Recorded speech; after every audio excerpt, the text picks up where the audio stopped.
Mayong hapon Western Visayas kag Negros Occidental. Comelec ginapakaka sa mga poster sa mga barangay hall nga may nawong sang aspirants antes mag-umpisa ang campaign period sa local candidates sa Biyernes, Marso 28. Comelec ang panugyan sa mga botante nga mangin mabinantayon sa nagkalain-laing nga pamaagi sang vote buying. Ini ang gintutukan ni Kim Salinas. Ginamanduan sang Comelec ang mga barangay official sa Iloilo City nga kakason ang campaign poster sa barangay hall kagaruman nga government property sa barangay sugod kahapon Marso 25. Bisan ang tarpaulin nga nagapahanumdum lang sang ordinansa ang kinahanglan man nga kuwaon. Sunod sa Comelec, makabig nga abuse of state resources ang hindi magsunod sa mando. Sa paglibot sang news team sa mga barangay sa city proper, may pila nga nakakomply na apang may iban pa nga wala nagsunod. Kaangay na lang sang barangay muli lune. Ang ina nga mga campaign posters, kuan pa na, nagligad pa na ang eleksyon. So, iba kakasbid man ako.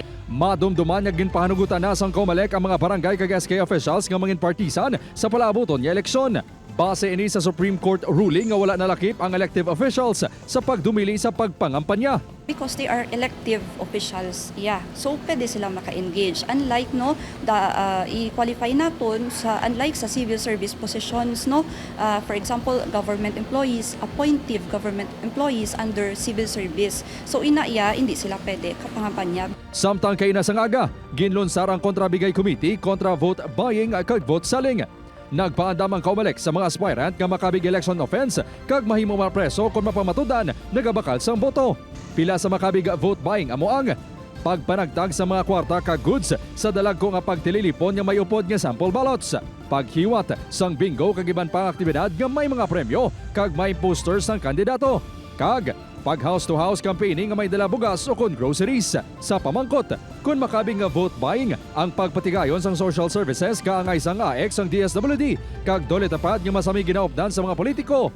Suno sa Comelec, sa pagsugod sang campaign period, kinahanglan magsikar sang exemption halin sa Comelec. They should have requested from the Comelec main office ang exemption para they can freely distribute sang ilang mga social services. But of course, it comes with the exception.